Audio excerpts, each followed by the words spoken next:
First video में आपने पढ़ा था कायिक प्रवर्धन और आपके अलैंगिक जनन।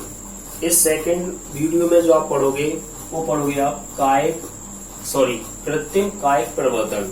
कृत्रिम का अर्थ होता है कि प्राकृतिक रूप से न होकर मनुष्यों के द्वारा या कृत्रिम रूप से मूल पादप से एक नई पादप प्रजाति तैयार करना, तो इसे कहते हैं आर्टिफिशियल वेजिटेटिव प्रोपोगेशन। अब ये आर्टिफिशियल जो होता है वो कितने प्रकार से संपन्न कराया जाता है, तो इसकी सामान्यतः आपकी 3 विधियों का वर्णन किया गया है। नंबर फर्स्ट है आपकी कर्तन, जिसे बोलते हैं कटिंग, और दूसरी विधि जो है आपकी वो है आपकी दाब लगाना,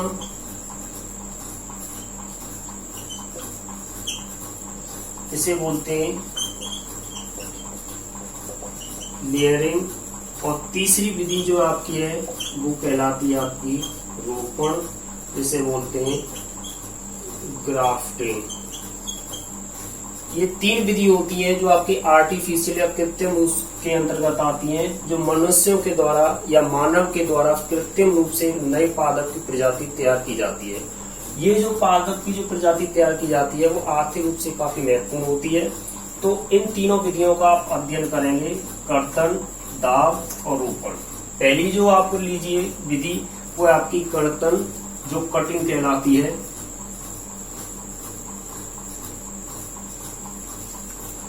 नंबर फर्स्ट पर आपकी कर्तन,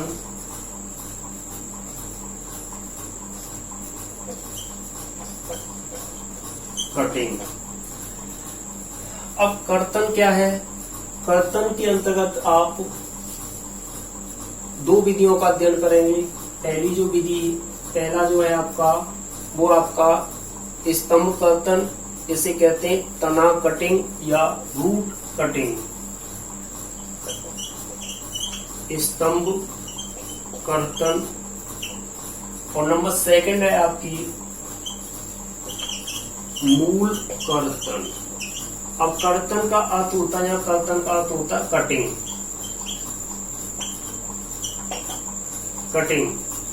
अब स्तंभ और आपकी मूल, ये 2 प्रकार से कटिंग इस विधि संपन्न होती है। पहला होता है, देखिए सामान्य रूप से आपको पता होगा कि कुछ पौधे ऐसे होते हैं जो मूल और आपके स्टेम को काट के एक मनुष्य के द्वारा एक नई पादप प्रजाति तैयार की जाती है। तो पहला है आपका, देखिए स्तंभ कर्तन, इसे मैं यहाँ पे लिख देता हूँ स्टेम कटिंग। स्टेम कटिंग में स्टेम कटिंग के अंतर्गत या स्तंभ कटिंग के अंतर्गत आपने कुछ ऐसे पौधे देखे होंगे जो तने को कटिंग करके या छोटे छोटे भागों में काट कर एक नया पादप तैयार किया जाता है। इसके एग्जाम्पल जो दिए जाते हैं, कौन कौन से एग्जाम्पल है आपके, जो तने के द्वारा एक नए पादप की प्रजाति तैयार की जाती है। सबसे पहले आप ले लीजिए गन्ना। नंबर सेकंड गुलाब। नंबर थर्ड मेहंदी लगाई जाती है। और नंबर 1 और ले लीजिए बोगेनविलिया।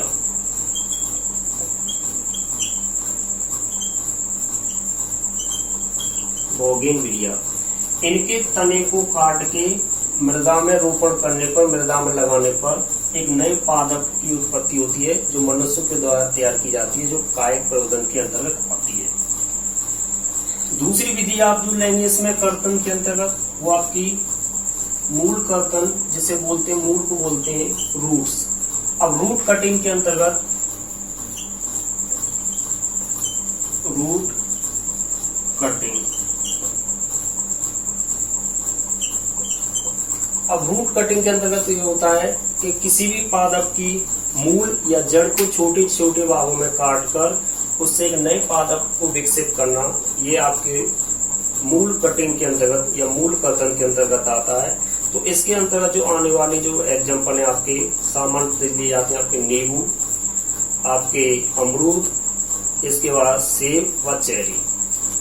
तो पहला जो एग्जाम्पल है आपका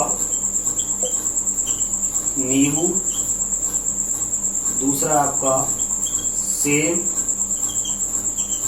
अमरूद और आपके चेरी। इसमें नींबू, सेब, अमरूद, चेरी, इसमें जो कटिंग की जाती है या छोटे छोटे भागों में जो काटा जाता है वो जड़ों के द्वारा एक नए पादप को उत्पन्न किया जाता है। अब दूसरी जो विधि आपको, ये तो हो गया आपकी कटिंग के कर्तन की, कंप्लीट हो गया आपके स्टेम का हो गया और आपके मूल का हो गया, एग्जाम्पल लिखा दिए मैंने। अब दूसरी जो विधि है आपकी वो कहलाती है आपकी दाब लगाना या लेयरिंग।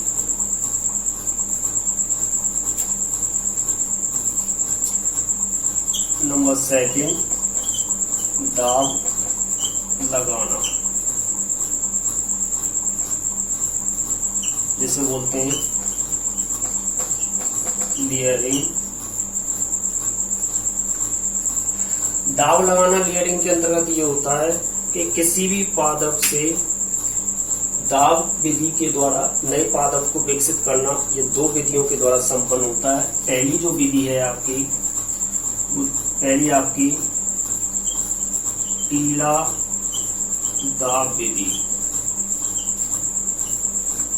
टीला दाब विधि, और दूसरी जो विधि है आपकी वो वायु दाब विधि, वायु दाब विधि। देखिए थ्योरी ज्यादा समझाऊंगा नहीं, सिर्फ एग्जाम्पल मैं आपको अगर चित्र के द्वारा समझाऊं तो आपको समझ में आ जाएगा।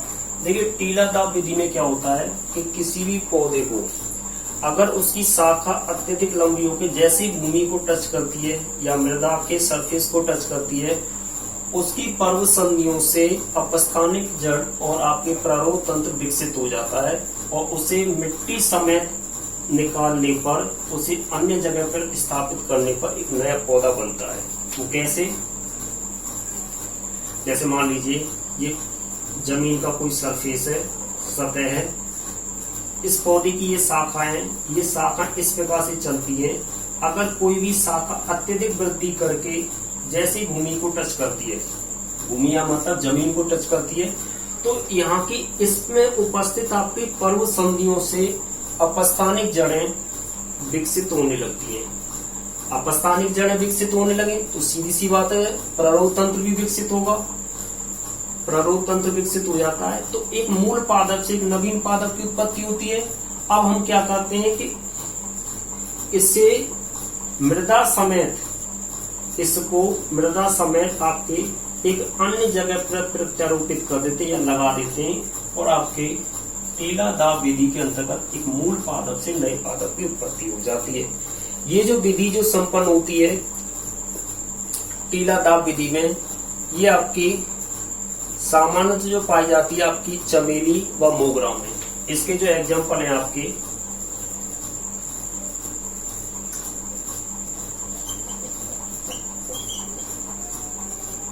चमेली और मोगरा। आपने चमेली मोगरा के पौधे देखे होंगे, जैसे कोई शाखा लंबी होती है, जैसी भूमि को टच करती है तो उसे अपस्थानिक उसकी पर्व संधियों से अपस्थानिक जड़ निकलने लगती है तो एक नया पादप, एक नन्हा सा पादप विकसित होने लगता है जो आपके चमेली और आपके मोगरा में पाया जाता है। दूसरी जो विधि बताई थी मैंने दाब के अंतर्गत, वो विधि जो बताई थी आपको वो वायु दाब विधि। ये सेकंड विधि है इसकी दाब की। तो वायु दाब विधि जो होती है वो उन पौधों के अंतर्गत उपयोगी होती है जिनकी तने या शाखाएं काष्ठी होती हैं। इसका चित्र के द्वारा समझेंगे।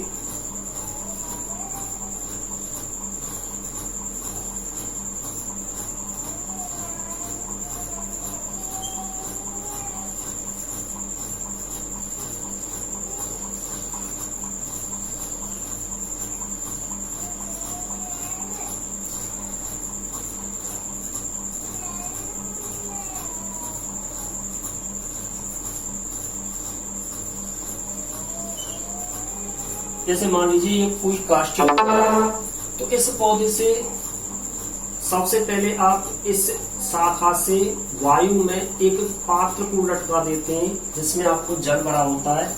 इसमें हल्का सा पहले पे छेद करने पर और धागे के द्वारा उसे इस शाखा पर गिराते हैं। यहाँ से इसकी एपिडर्मिस को अलग हटा दिया जाता है और इससे कॉटन का या सूती कपड़ा लपेट दिया जाता है और उसके साथ आप कोई जैविक खाद उपयोग कर सकते हैं।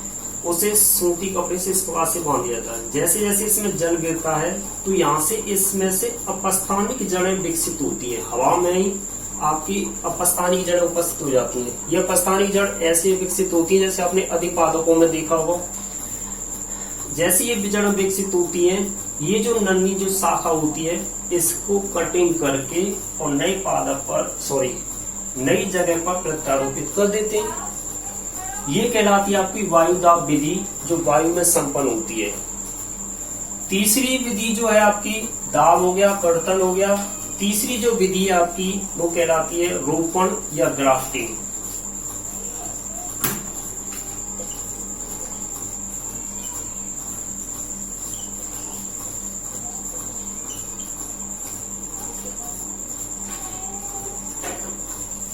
ग्राफ्टिंग विधि जो कहलाती है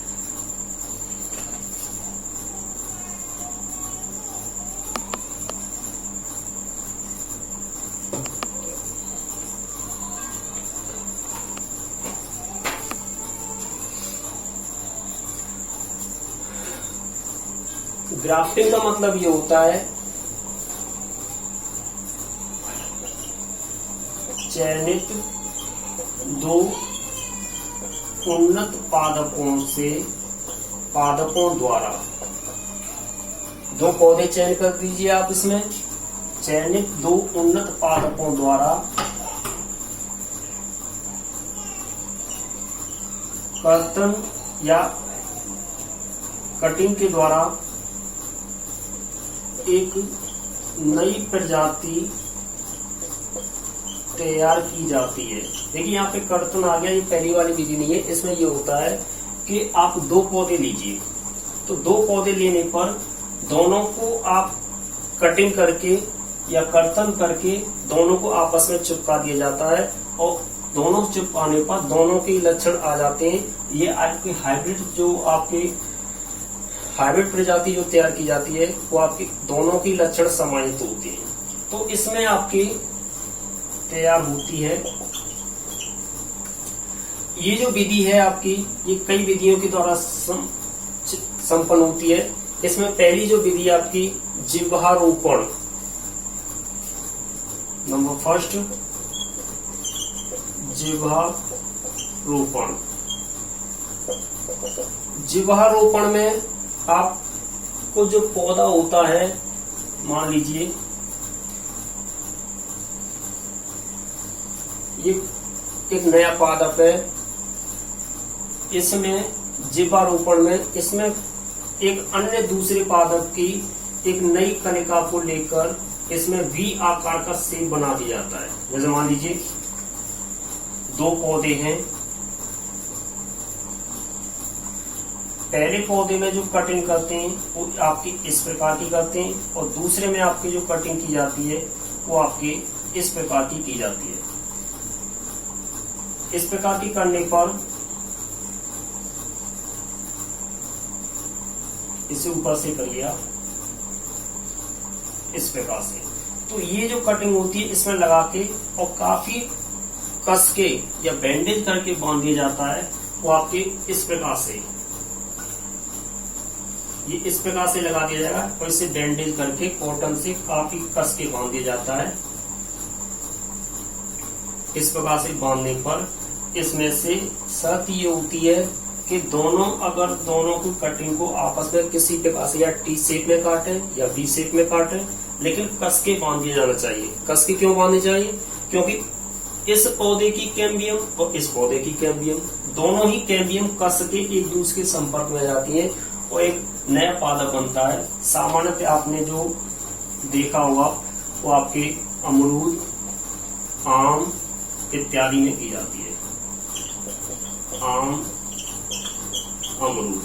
लेकिन इसकी अन्य विधियां भी हैं। ये कटिंग जो रोपण जो किया जाता है, पहला जिह्वारोपण है, दूसरी जो विधि है इसकी वो फच्चर रोपण कहलाती है। पहला हो गया जीवारोपण, दूसरी हो गई आपकी फच्चर विधि।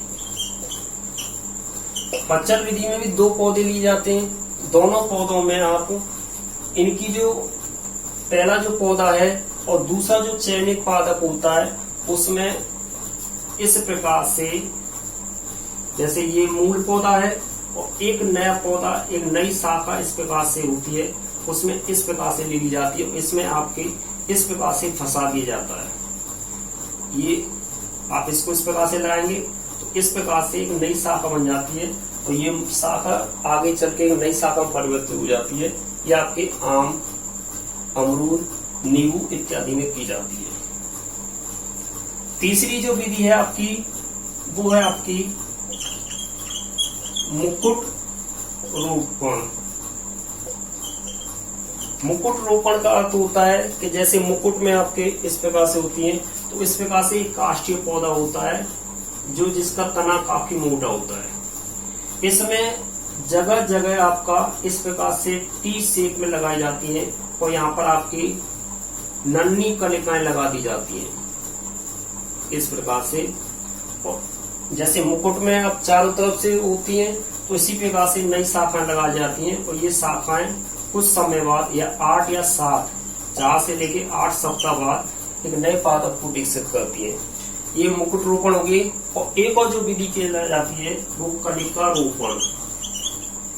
कलिका रोपण, कलिका रोपण में नंबर 4 है आपका। कलिका रोपण में सेम इसी प्रकार से होता है कि कोई भी काष्ठीय शाखा है अन्य पौधों की कलिकाओं को, नवांकुर कलिकाओं को लेके इस प्रकार से प्रत्यारोपित करके एक नई शाखा बना दी जाती है और ये शाखा विकसित होकर एक नए मूल को या नए पौधे को जन्म देती है। तो ये आपके इस चैप्टर में या इस वीडियो में आपके कृत्रिम कायिक प्रवर्धन हो गया है। अब एक वीडियो और आपकी रहेगी जो आपके इस चैप्टर, फर्स्ट चैप्टर को कंप्लीट करेगी।